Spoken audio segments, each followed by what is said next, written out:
Bom dia a todos. Vamos começar essa transmissão dessa live. A gente fica muito feliz por vocês estarem participando.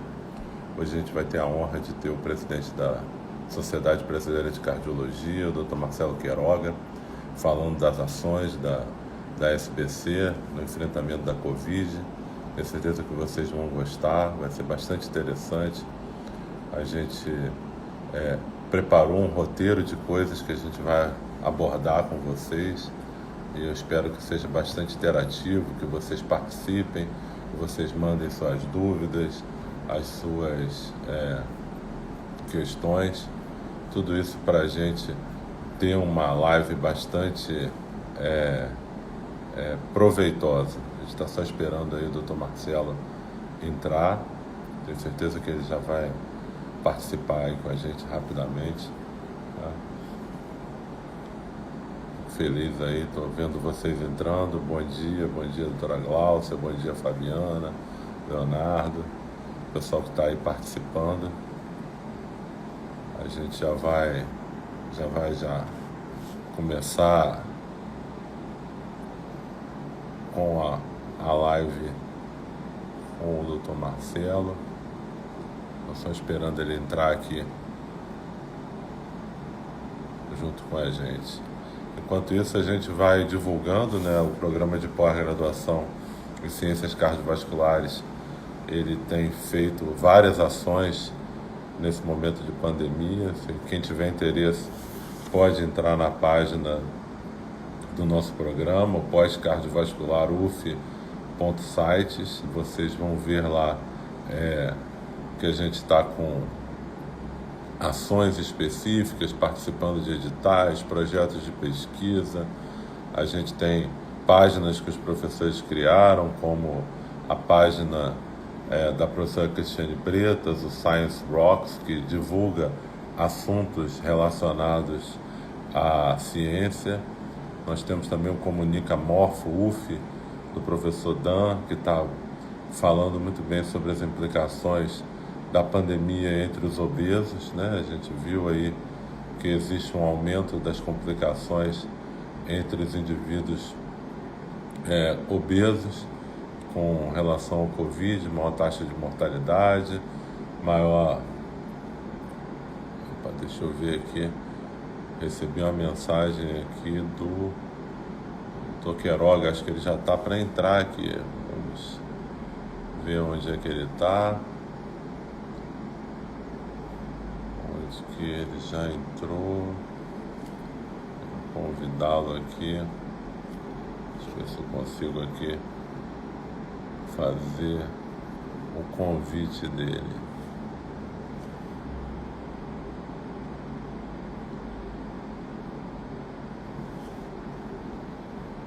Ele mandou uma mensagem para mim dizendo que já está. Não estou conseguindo localizar aqui para fazer o link. Vamos esperar só essa parte técnica aqui. Opa, entrou aqui o Dr. Queiroga, deixa eu convidar ele aqui. A gente consegue conectar ele agora aqui. Acho que ele está conectado. Bom dia, presidente. Olá, Cláudio. Bom dia a todos. Prazer em interagir com vocês nesse canal extraordinário que é o Instagram. Que bom, nós estamos muito felizes. Agradecemos aqui, em nome da Universidade Federal Fluminense, a sua presença. Sei que a SBC tem tido ações aí, está bastante atribulada, participando em várias frentes, e a gente programou nessa manhã, né, fazer nessa live, 2 assuntos. Primeiro, a gente vai pedir para o senhor falar do efeito da Covid, o impacto aí no sistema cardiovascular, o que a Covid está trazendo de alteração no sistema cardiovascular e o que está acontecendo com quem tem outras doenças cardiovasculares e que está tendo dificuldade com seu atendimento na Covid, e depois a gente falar sobre o que a SBC está fazendo. Por favor. Cláudio, obrigado. É uma honra participar desse evento com vocês da Universidade Federal Fluminense. notadamente da pós-graduação em cardiologia. Eu já tive o prazer de estar com vocês em 2018, conheci mais de perto o Hospital Antônio Pedro e todo o trabalho que tem sido desenvolvido no ensino e na pesquisa. E você, além da sua qualidade como professor, também exerce um papel fundamental à frente da nossa revista JCS, como editor, fazendo que a pesquisa brasileira possa ter um espaço privilegiado. A Covid-19, causada por esse novo coronavírus, que é o SARS-CoV-2, pegou o mundo todo de surpresa, né, quando, no final do ano passado, se verificou uma típica e essa infecção viral rapidamente se propagou pelo mundo inteiro, causando milhões de pessoas afetadas e milhares de vítimas, se tornando um problema de saúde pública mundial. No Brasil, o primeiro caso diagnosticado, como sabemos, foi em fevereiro. A pandemia da Covid-19 foi reconhecida como uma emergência de saúde pública de importância nacional e, a partir daí, uma série de normas foram criadas para fortalecer o enfrentamento do nosso sistema de saúde a esse grave problema. Nós sabemos que as doenças cardiovasculares, como você já frisou, abstraído o seu caráter infeccioso, são também uma grande pandemia, né? Os números de doenças cardiovasculares fazem esses números da Covid-19 parecer até, eu vou aqui usar uma expressão, uma brincadeira, né? Pode parecer até um conto da carochinha, porque doenças cardiovasculares afetam mais de 430 milhões de pessoas no mundo inteiro, com mais de 18 milhões de óbitos. E no Brasil, nós temos uma estimativa que 14 milhões de brasileiros possuam algum tipo de doença cardiovascular e uma mortalidade estimada em mais de 380 mil óbitos todos os anos, né? Então, se soma a esse verdadeiro problema de saúde pública, que são as doenças cardiovasculares, uma doença infecto-contagiosa, como a Covid-19,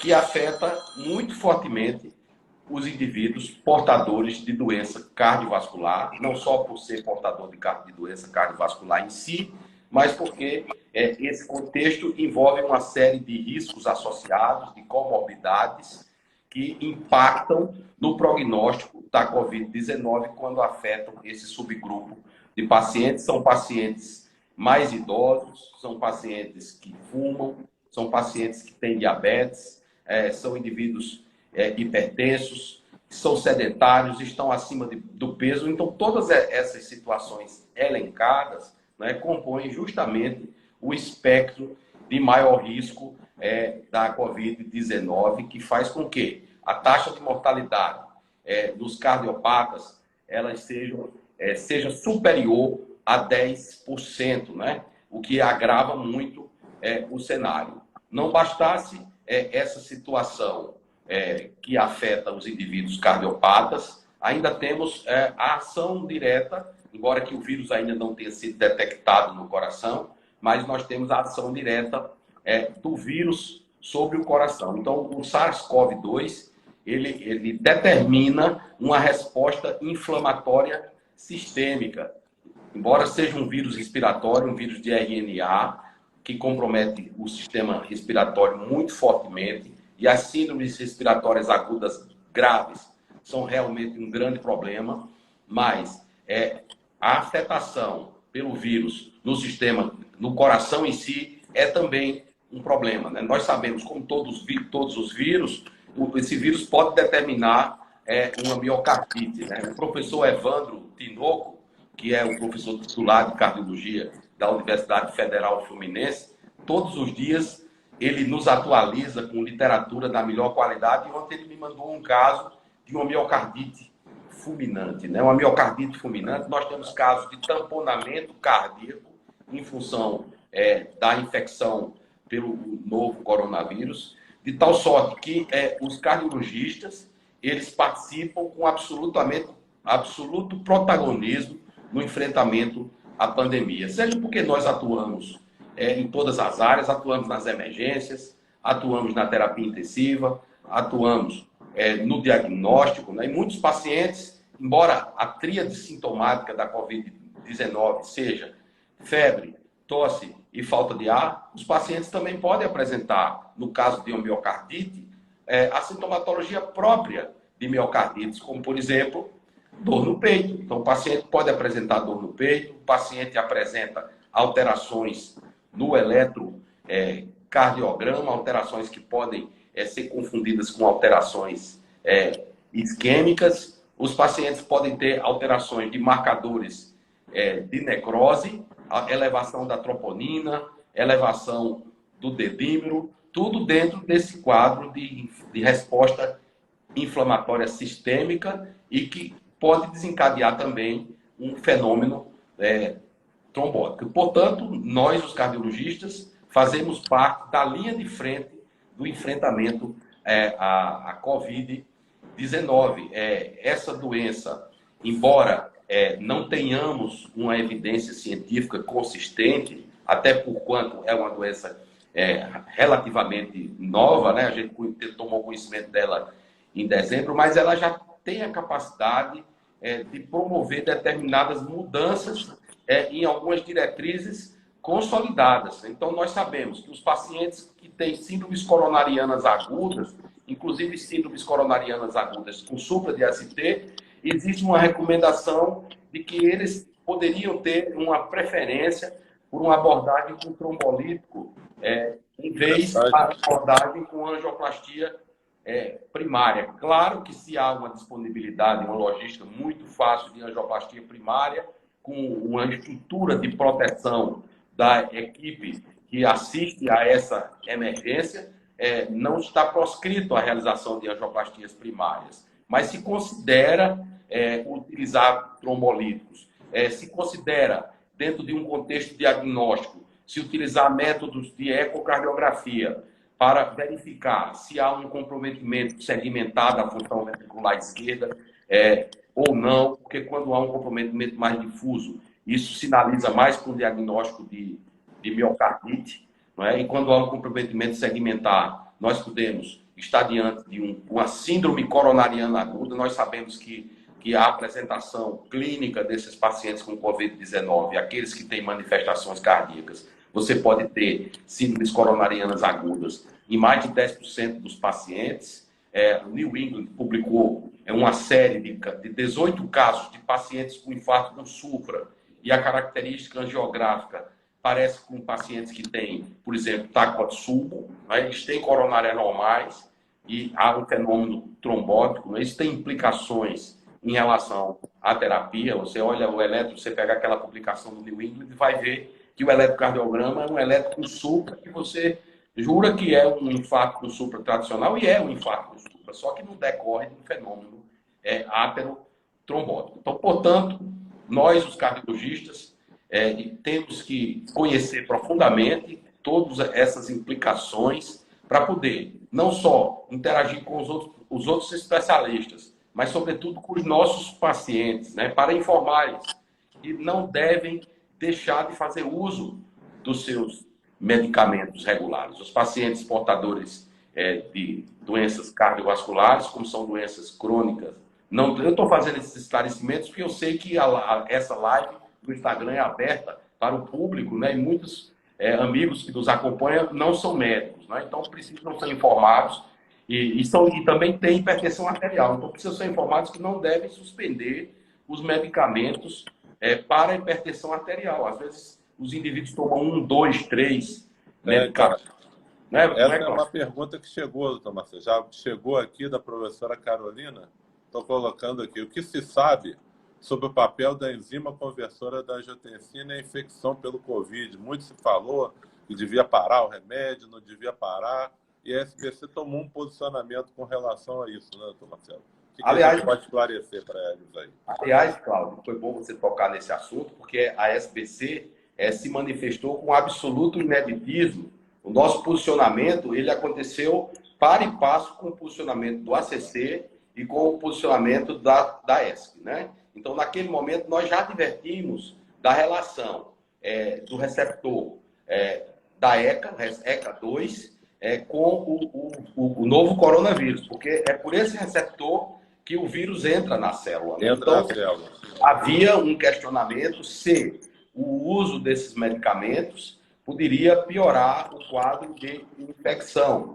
Mas, recentemente, tem sido publicado trabalhos mostrando que não há nenhum tipo de prejuízo dos indivíduos que utilizam ou inibidor da ECA ou bloqueadores dos receptores da angiotensina. E a indicação, naquele momento, já foi no sentido de que os pacientes deveriam manter a terapia com inibidor de ECA ou com BRA, que isso não teria uma grande interferência na evolução da doença. Claro que se o paciente está numa situação grave, e nós sabemos que o choque está envolvido em um pequeno número de pacientes, ou sobretudo naqueles pacientes mais graves que precisam de terapia intensiva, né? Então, esses pacientes não vão tomar IECA, como também não vão tomar nenhum antihipertensivo.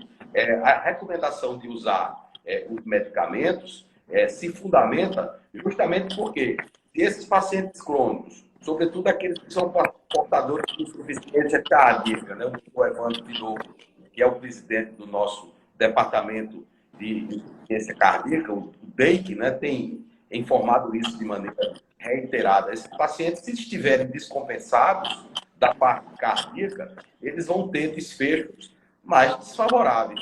E nós sabemos também que a infecção pelo vírus, ela pode naturalmente fazer com que a função cardíaca dos pacientes piore por si só, mesmo que não haja uma afetação direta do vírus sobre o coração. Então, precisamos ter muita atenção sobre esse aspecto. Importante participação dos cardiologistas também no acompanhamento daqueles que estão fazendo uso, mesmo sem haver uma evidência científica sólida, de cloroquina e hidroxicloroquina.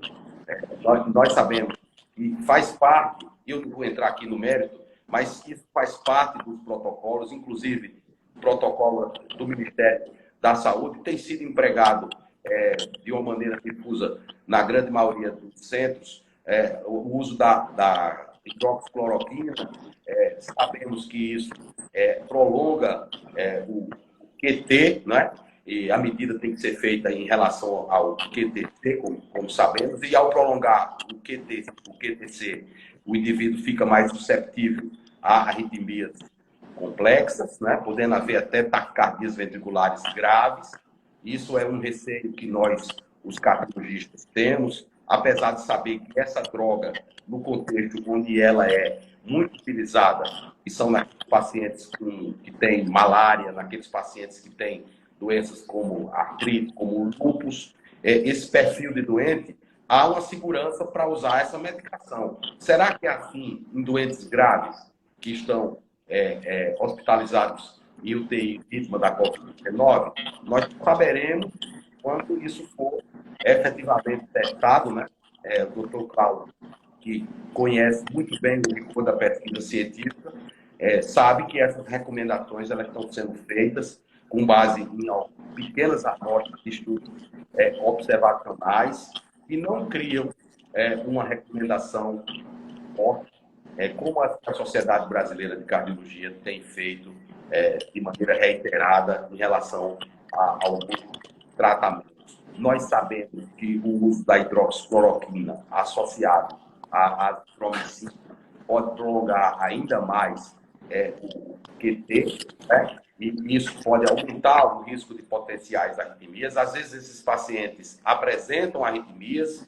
Fibrilação atrial é uma das manifestações que os pacientes também apresentam, e a mildarona é uma droga que é utilizada. Então, como é que fica, né? Utilizar a mildarona com hidroxicloroquina, com azitromicina. Então, são cenários que, embora não haja uma proscrição absoluta, são cenários que requerem dos profissionais que estão nas unidades de terapia intensiva um cuidado com esses pacientes. Eu vejo aqui uma pergunta em relação à TEP, né? Eu já falei aqui que esses pacientes têm elevação do dedímero, né? E isso se reflete, como nós sabemos, que no teto do dedímero também se eleva. E por que se eleva? Né? Se eleva justamente por conta desses fenômenos trombóticos que há no curso da Covid-19.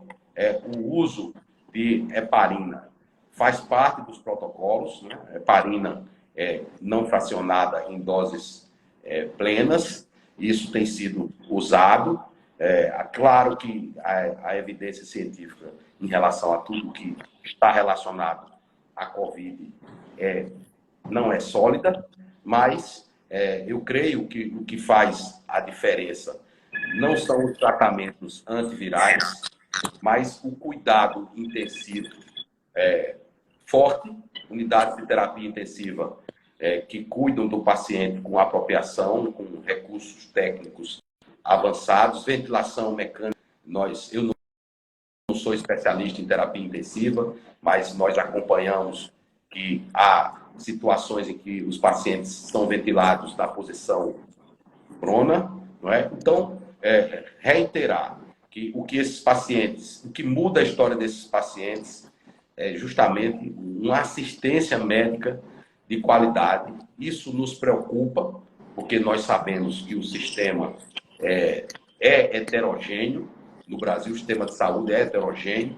Embora tenhamos um número de leitos de UTI que não seja uma relação tão desfavorável por cada 100 mil habitantes, mas isso não significa dizer que a qualidade da assistência ela seja homogênea. Então, precisamos, enquanto presidente da Sociedade Brasileira de Cardiologia, nós precisamos difundir o conhecimento científico qualificado, não é? E, sobretudo, utilizando treinamentos especiais em emergências cardiovasculares, é fundamental. Pacientes têm parada cardiorrespiratória e o profissional de saúde precisa ter habilidade de acessar vias aéreas superiores, porque se não tiver, além de prejudicar o paciente, vai tomar uma carga viral brutal e ele vai virar também uma vítima da Covid-19. A professora Gláucia Moraes aqui, que nos honra com a sua presença nessa live, que também é coordenadora da pós-graduação em cardiologia da Universidade Federal do Rio de Janeiro e editora associada dos Arquivos Brasileiros de Cardiologia, me faz uma pergunta aqui: por que a Covid afeta preferencialmente o sexo masculino? Eu não sei responder à professora Gláucia a motivação, mas já disseram que esse vírus é chinês. Eu não sei se esse vírus é outras coisas também, né? A gente pode ser até que a gente descubra. Mas é verdade que a Covid afeta mais os homens, né? Vamos procurar saber se há algum tipo de predileção especial em relação ao sexo. Nós sabemos que as mulheres elas vivem mais do que os homens, talvez as mulheres estejam de alguma maneira protegidas, mas eu não sei dar essa explicação precisa para a professora Gláucia. Professor Marcelo, a gente está encaminhando aqui, já fomos a primeiro terço da nossa live. E primeiro gostaria, mais uma vez, de agradecer. Chegamos a ter 30 pessoas aqui ao vivo acompanhando com a gente. E falar que os periódicos da SBC têm tido um papel aí com seu apoio muito grande num projeto de fast track. A gente tem recebido os artigos relacionados à Covid, tanto os arquivos brasileiros de cardiologia, o nosso colega Carlos Moschiti, editor-chefe, e o International Journal, onde eu sou editor-chefe. E a gente tem recebido muitos artigos e dado prioridade. Os artigos têm sido revisados em uma semana e têm sido publicados, quando aprovados, em até 15 dias. E dentre esses artigos, a gente tem recebido muita coisa relacionada a exercício físico, muita coisa relacionada à trombose. A própria doutora Gláucia escreveu um editorial muito bacana, junto com o nosso colega de Portugal, o doutor Fausto Pinto. E, recentemente, a SBC também está preparando um documento sobre a massagem parada cardíaca na posição prono. O Rochite falou que já está para sair agora. Então, aproveitar o momento para convidar os colegas. Vi aqui vários colegas que são professores, pesquisadores. Até agradeço a presença na live. A SOCESP está presente aí na live também. Um abraço aos nossos colegas de São Paulo, ficamos muito felizes e honrados pela presença de todos vocês aqui. E, para a gente dar um encaminhamento, agora chegaram perguntas que são relacionadas à atuação do cardiologista. Eu queria que o senhor falasse um pouco para a gente, porque os pacientes deixaram de ir aos consultórios. E aí o medo é... E as doenças crônicas sem tratamento? Os relatos aí de aumento de infartos. O senhor mesmo escreveu um artigo sobre isso. E parece que existem ferramentas como telemedicina, outras estratégias que a gente deve fazer. Já uma pergunta aqui do Dr. Leonardo: qual a interação que a SBC está tendo com secretarias de saúde municipais e estaduais? Isso pode ajudar as secretarias de saúde também com relação ao enfrentamento. Então, Marcelo. Bom, então a Sociedade Brasileira de Cardiologia, que foi fundada em 1943, né? Então ela está na janela há muito tempo, e a principal função da Sociedade Brasileira de Cardiologia é a difusão do conhecimento científico qualificado, né? Através de programas médicos, programas de educação médica continuada e através das nossas publicações.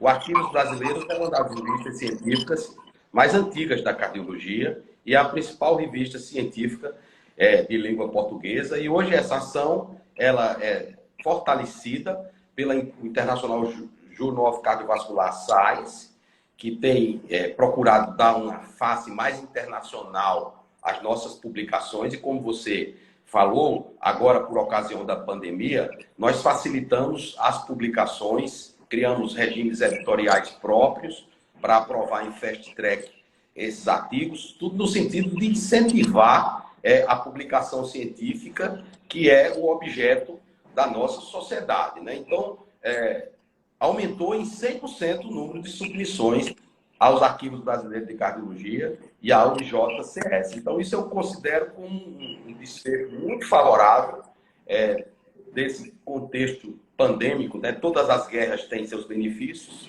A Segunda Guerra nos trouxe a penicilina e nos trouxe também a energia atômica, né? Não com o fim de destruir, mas a energia atômica, sem dúvida, foi uma grande fronteira. Então, o primeiro ponto é a questão do incentivo à pesquisa e às publicações. A segunda questão, me perguntaram sobre o papel do cardiologista. O cardiologista tem um papel preponderante, não só na pandemia, mas no enfrentamento às doenças cardiovasculares, os números que eu já falei aqui. Os cardiologistas estão nas emergências. Então, tem um papel de enfrentamento na linha de combate imediato. Os cardiologistas também trabalham nas terapias intensivas. Os médicos especialistas em medicina intensiva, 30% desses médicos também são especialistas em cardiologia. Então, terapia intensiva é uma especialidade muito, muito próxima da cardiologia. Então, nós atuamos nessa seara também, né? E precisamos continuar atendendo aqueles indivíduos que padecem de doenças cardiovasculares. O Cláudio fez menção ao artigo que nós publicamos na mídia leiga, na Folha de São Paulo, alertando acerca da diminuição dos atendimentos nas emergências cardiológicas.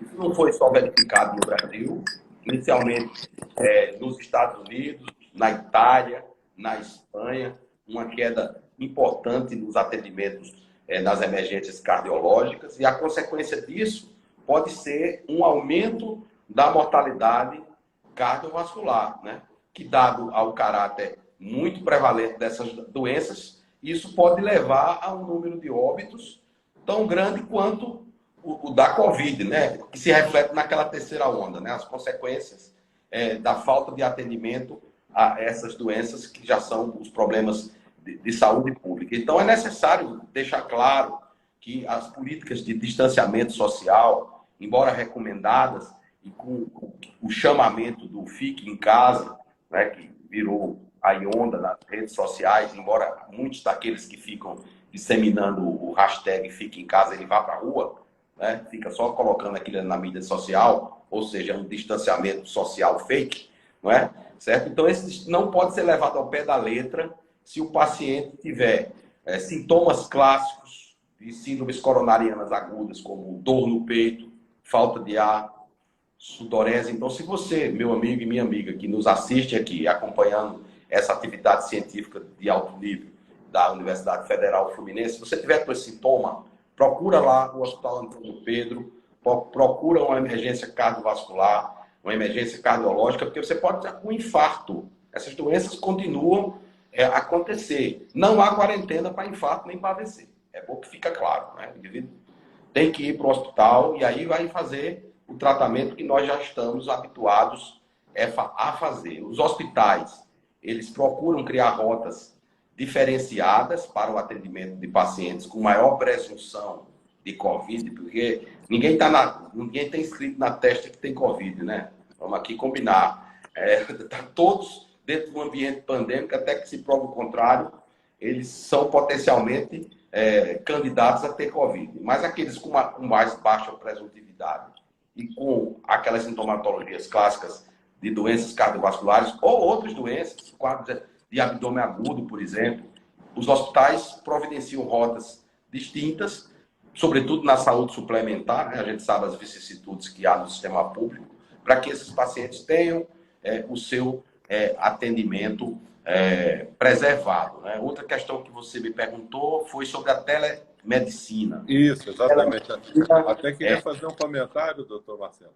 Um colega meu estava atendendo uma paciente em telemedicina e ela com sinal de um acidente vascular, com o rosto, com a paralisia facial, e ele falou, vai para o hospital, ela não quis ir com medo da Covid, né? Então, a telemedicina permite o médico ver, muitas vezes chegar a um diagnóstico, mas o paciente com medo não está indo, né? Então, seu recado é muito importante. Se o médico orientar, se você está com sintoma, vá para o hospital, que pode morrer em casa, não é isso? É verdade. A telemedicina em 2019, seguramente, não foi tão discutido quanto a Covid, né? Mas foi um tema na classe médica que foi fortemente discutido por conta de uma regulação feita pelo Conselho Federal de Medicina, né? A resolução 2227/2018, que ampliava o emprego da telemedicina, né? Nós sabemos que desde 2002 o Conselho Federal de Medicina regulou a telemedicina, a participação dos médicos, né? O Conselho só tem prerrogativa de regular a participação de médicos. O Conselho não tem nada a ver com as outras profissões de saúde, né? Então, ao regular a participação dos médicos em 2018, o Conselho flexibilizou a questão da teleconsulta, né? E segundo aquela resolução que foi revogada, poderia a teleconsulta ser realizada em áreas remotas, desde que essa teleconsulta fosse precedida de uma consulta presencial, não é? Existe uma série de peculiaridades que não vem aqui o caso discutir, mas o fato é que agora, por ocasião da pandemia, o Conselho enviou um documento para o Ministério da Saúde, né, onde dizia concordar com o uso mais amplo da telemedicina no âmbito da pandemia. E essa carta do Conselho Federal de Medicina foi convertida posteriormente, não exatamente o que estava na carta, mas o Ministério da Saúde, através de uma portaria própria, regulamentou o uso da telemedicina de uma forma ampla, seja na saúde pública, seja na saúde suplementar e até mesmo na medicina privada, permitindo, inclusive, o emprego de teleconsultas sem essa observação de áreas remotas, de ser precedida ou não de uma consulta prévia, né, de tal sorte que isso passou a ter um amparo legal em uma portaria do Ministério da Saúde, que é quem incumbe disciplinar as ações do SUS. É bom que se destaque que desde 2006 há uma política pública voltada à telesaúde e já com bons resultados. O Estado de Minas Gerais, através da Universidade Federal de Minas Gerais, tem um serviço de telesaúde muito bem organizado. Essa providência regulamentar do Ministério da Saúde se seguiu de uma lei. Então, agora nós temos uma lei federal, que autoriza o emprego da telemedicina no âmbito da pandemia de uma forma mais ampla. Se isso vai perdurar depois da pandemia, aí são cenas do próximo capítulo, como dizia as novelas da Globo no passado, né? teve uma novela na década de 70, só mudando o assunto para a gente ficar mais ameno, chamada Rock Santeiro, né, que a censura proibiu. Agora o coronavírus proibiu todas as novelas da Globo. Verdade. Ninguém Agora está tudo consegue mais gravar nada. Ninguém consegue mais ter novela nova aí, por conta da política de distanciamento social. O fato é que a telemedicina pode ser muito útil e a Sociedade Brasileira de Cardiologia, como sempre esteve mais absolutamente à vanguarda, providenciou para todos os cardiologistas que desejem, filiados à Sociedade Brasileira de Cardiologia, usar uma plataforma de telemedicina para aproximar o cardiologista dos seus pacientes, né? E isso não tem custo para o cardiologista durante a pandemia. Depois a gente vai ver como é que vai ficar. Claro que a Sociedade Brasileira de Cardiologia não é uma empresa de tecnologias informática, não tem expertise em fazer plataforma. O que nós fizemos foi fazer uma parceria com uma empresa do ramo para que ela pudesse nos auxiliar a aproximar o cardiologista dos seus pacientes. E aí não é só a teleconsulta, porque se fixa só na teleconsulta, mas as tecnologias de informação e comunicação, elas são úteis na teleconsulta, elas são úteis na teleorientação, no telediagnóstico, no telemonitoramento e até com ferramentas de inteligência artificial. Nós fizemos, o ano passado, uma diretriz sobre telecardiologia. Então, na nossa diretriz de telecardiologia, nós fizemos uma revisão sistemática da literatura e encontramos onde havia evidência científica sustentada para a recomendação do uso de ferramentas de tecnologia de informação e comunicação. Só há na nossa diretriz uma recomendação de grau 1 com nível de evidência A, que é justamente no telemonitoramento da insuficiência cardíaca para reduzir reinternações. Há estudos que mostram que o telemonitoramento da IC ele também pode reduzir mortalidade, mas achamos que não havia ainda uma recomendação, ainda não havia uma evidência científica sólida para que nós recomendássemos o grau 1. Então, essa recomendação do telemonitoramento da IC, para reduzir morte, ela tem o grau 2A, recomendação, nível de evidência A. A teleconsulta, no suporte, a atenção primária, tem um nível de recomendação 1B. Né? Então, o médico numa ponta, o especialista, com um outro médico generalista na outra, fazendo esse intercâmbio, tem uma boa sustentação. Então, as ferramentas de tecnologia da informação e comunicação, elas são úteis de uma maneira geral e no ambiente de pandemia, me parece que elas têm uma utilidade especial, apoia os médicos nas suas atividades de consultório, já que isso diminuiu bastante, apoia no sentido de evitar consultas fúteis nos ambientes hospitalares, mas também apoia no sentido de alocar de maneira apropriada indivíduos que tenham ou não algum tipo de problema relacionado à Covid para levar esses indivíduos para os hospitais. Também é muito útil em relação à teleeducação. Eu falei aqui das UTIs. Eu falei que o Brasil, esse grande país, tem até uma relação adequada do ponto de vista quantitativo de leitos de UTI por cada 100 mil habitantes, mas do ponto de vista qualitativo, sobretudo nas regiões mais pobres do nosso país, é necessário um suporte através de tele-UTI, vamos chamar assim de tele-UTI, para a gente melhorar a qualidade da assistência na ponta.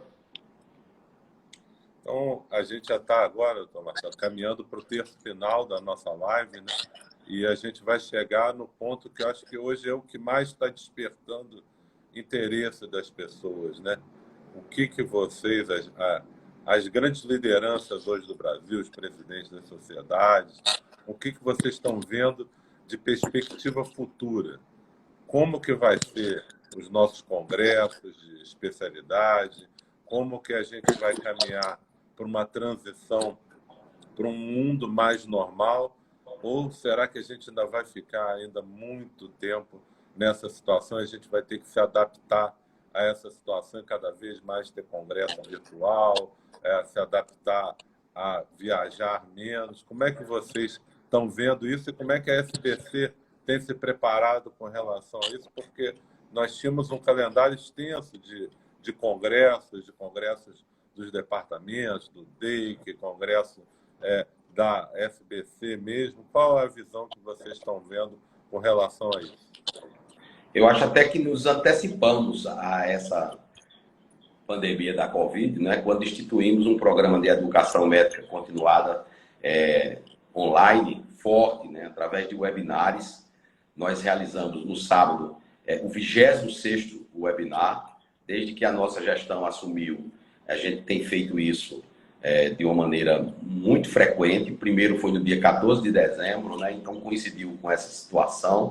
E hoje temos um canal aberto com todos os cardiologistas do Brasil, através dos nossos seminários via web. Ontem, nós fizemos pela primeira vez um webinar em parceria com o Conselho Nacional de Secretários Municipais de Saúde. Foi uma pergunta que foi feita aqui no começo, eu não respondi, mas ontem nós fizemos um webinar, havia mais de 600 unidades básicas de saúde conectadas. O Brasil tem 5.570 municípios, portanto tem 5.570 secretários de saúde. E há um conselho que representa essas secretarias, que é o CONASEMS. Então a SBC fez uma parceria e nós estamos levando informações para todas as unidades básicas de saúde, para os médicos generalistas, para os enfermeiros, para os agentes comunitários, porque eles que estão lá na ponta, em contato com a nossa população. Então, levar a educação médica continuada via teleeducação. Em relação aos eventos, a SBC são 23 sociedades estaduais, nos nossos departamentos. Existem cerca de 80 eventos no calendário da cardiologia nacional por ano, e isso é distribuído durante o ano todo, de março a novembro, né? E com a pandemia, do ponto de vista sanitário, é impossível realizar esses eventos. Os eventos do primeiro semestre, eles ou vão ser cancelados, e vai sobrar para nós uma oportunidade pequena, né? Acreditamos e temos uma convicção que em novembro o ambiente sanitário é seguro. Nós fizemos uma mudança do nosso congresso, da SBC, que seria em Fortaleza. Nós centralizamos em Brasília, por ser a capital de todos os brasileiros, e aí é mais próximo de todos os estados, e fazer um grande evento da cardiologia nacional. Talvez seja o maior evento da cardiologia mundial no ano de 2020. Haja vista que ESC, agora em agosto, eu aqui não sou nenhum vidente, né, mas acredito que tenha dificuldade de ser realizado. O Congresso do American College foi cancelado, né? Então vamos fazer um esforço para realizar um congresso em 2020, presencial, na cidade de Brasília. Eu já convido todos os senhores para participar dessa iniciativa. Precisamos realmente se reinventar, né, em relação à realização desses eventos. Talvez estejamos todos de máscara lá no Congresso. Talvez as cadeiras precisem ser distanciadas, não é? Enfim, precisa analisar como é que vai estar o cenário lá. O fato é que essa via virtual ela tem que ser estimulada fortemente. A Sociedade Goiana de Cardiologia, eu aqui já faço a propaganda, vai fazer um congresso virtual agora em maio. A Sociedade de Cardiologia do Estado de São Paulo, que juntamente com a Sociedade Brasileira de Cardiologia tem os 2 congressos maiores do Brasil e 2 dos maiores congressos de cardiologia do mundo, também vai fazer o congresso de forma virtual. É uma forma extraordinária de democratizar a difusão do conhecimento científico. Outro ponto, Cláudio, se você me permite, já que a gente está aqui conversando já há algum tempo, que eu gostaria de enfatizar, é a nossa campanha de coração contra o coronavírus. Essa campanha está aqui atrás, né? De coração contra o coronavírus. Tem 3 objetivos básicos. O primeiro é difundir o conhecimento científico qualificado para os profissionais de saúde. O segundo é se comunicar com a sociedade civil, com os brasileiros de uma maneira geral, né? Porque existe uma pandemia de fake news, né? Invenções mirabolantes, teorias conspiratórias, medicamentos milagrosos, e nós precisamos passar para a sociedade civil a informação correta. Então, a campanha visa informar bem a população. E o terceiro objetivo é em relação à participação dos profissionais de saúde no enfrentamento à pandemia. Nós sabemos que 20% a 30% dos profissionais de saúde se contaminam com o novo coronavírus. E as implicações diretas para a saúde, inclusive alguns dos nossos colegas de profissão de saúde, enfermeiros, médicos, colegas cardiologistas. Recentemente faleceu um colega de Santos, doutor Sérgio Camargo, um colega muito ilustre e querido por todos, né? Então, são heróis de guerra. Tem que ser tratado como heróis de guerra. Então, nós clamamos para que haja equipamentos de proteção individual em quantidade suficiente. A gente sabe que há uma dificuldade no mercado. O Brasil não desenvolveu o seu complexo industrial de saúde, precisa desenvolver um complexo industrial de saúde. Não é possível que a gente tenha que importar máscara. Fala que é da China, mas, bom, não temos que importar máscara de lugar nenhum. A gente tem que fazer isso aqui.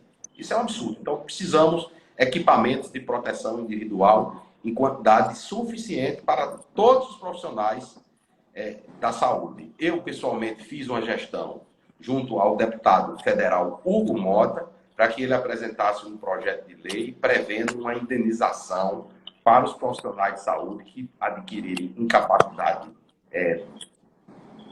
definitiva ou, no caso de óbito, ou provisória com a Covid-19, para que tenha uma indenização patrocinada pelo Estado brasileiro. Isso deve ser votado em regime de urgência pela Câmara dos Deputados. Então, é uma ação que precisa ter o apoio, já tem o apoio da Associação Médica Brasileira, do Conselho Federal de Medicina, do Conselho Federal de Enfermagem. Então, nós precisamos nos unir para que tenhamos esse objetivo.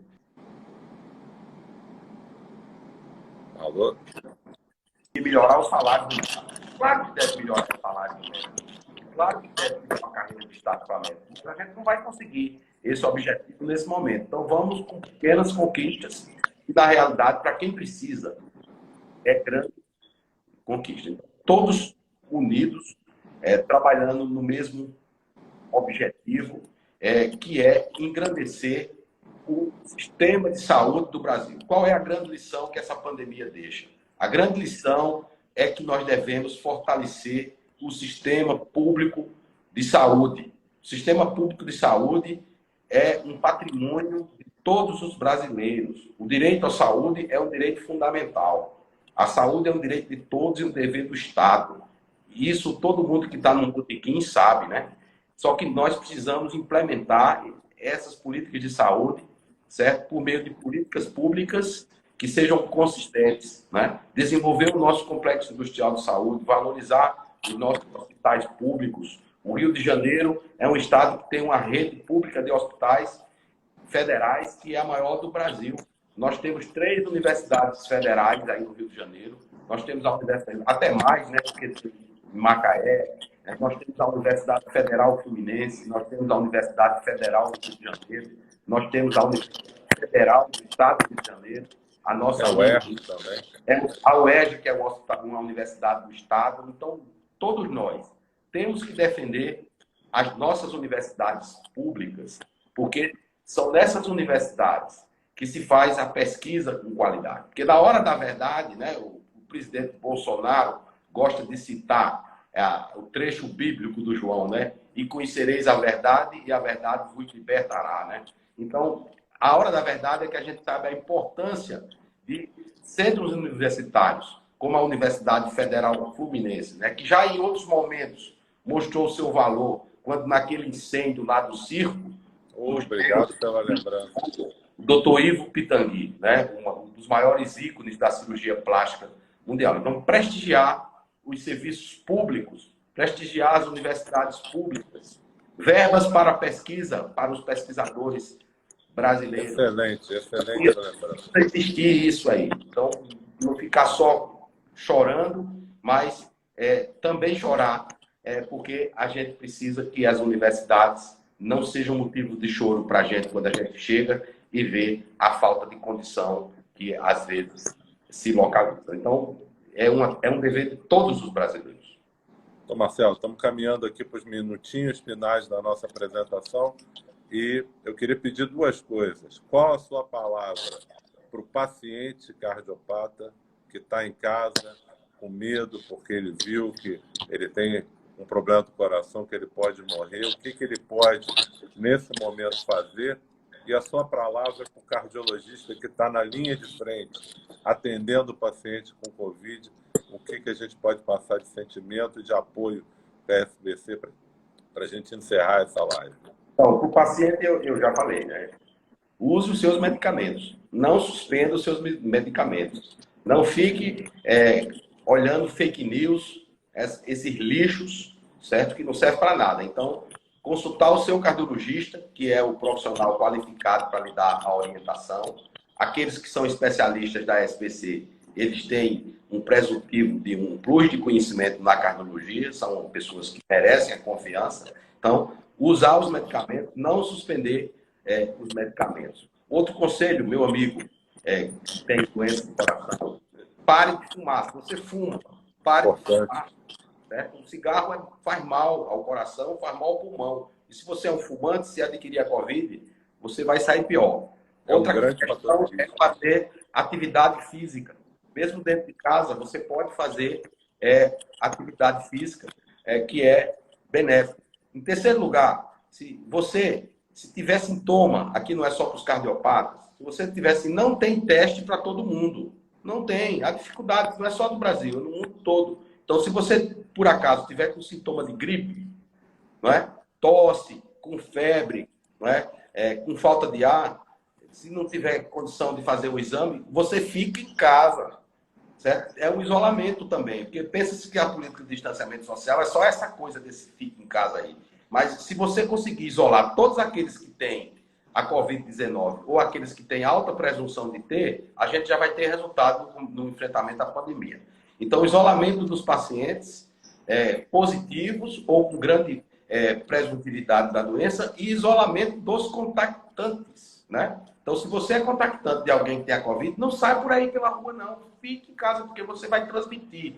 Uma grande parte dos que transmitem essa doença são assintomáticos, né? E para o cardiologista, primeiro a palavra de agradecimento a cada cardiologista, certo? Que empenha o seu conhecimento, a sua dedicação à nossa especialidade para ajudar a salvar vidas, né? Para fazer com que a tragédia, não só dessa pandemia, mas a tragédia do cotidiano daqueles que têm doenças do coração seja menor. Então, a Sociedade Brasileira de Cardiologia está junto com você. A Sociedade Brasileira de Cardiologia quer levar conhecimento qualificado através dos programas de educação médica continuada.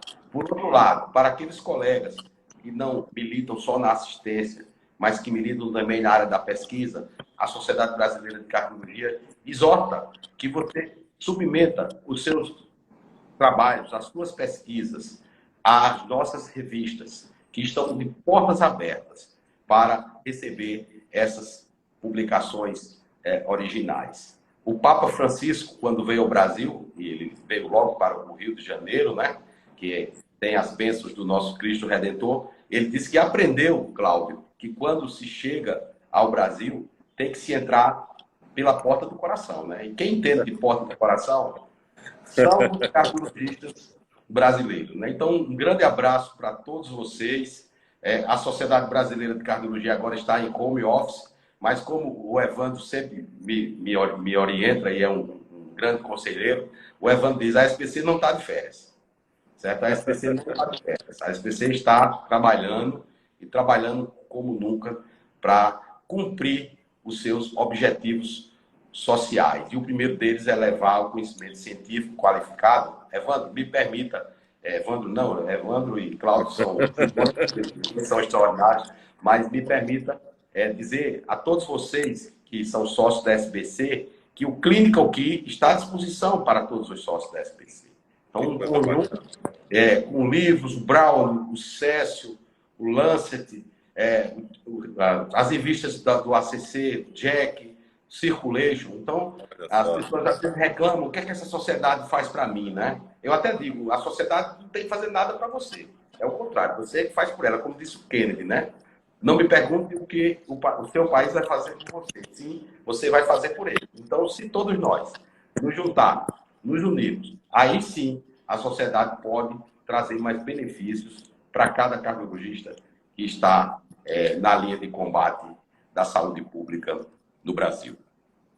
Então, Marcelo, eu agradeço em nome da pós-graduação em cardiologia da Universidade Federal Fluminense.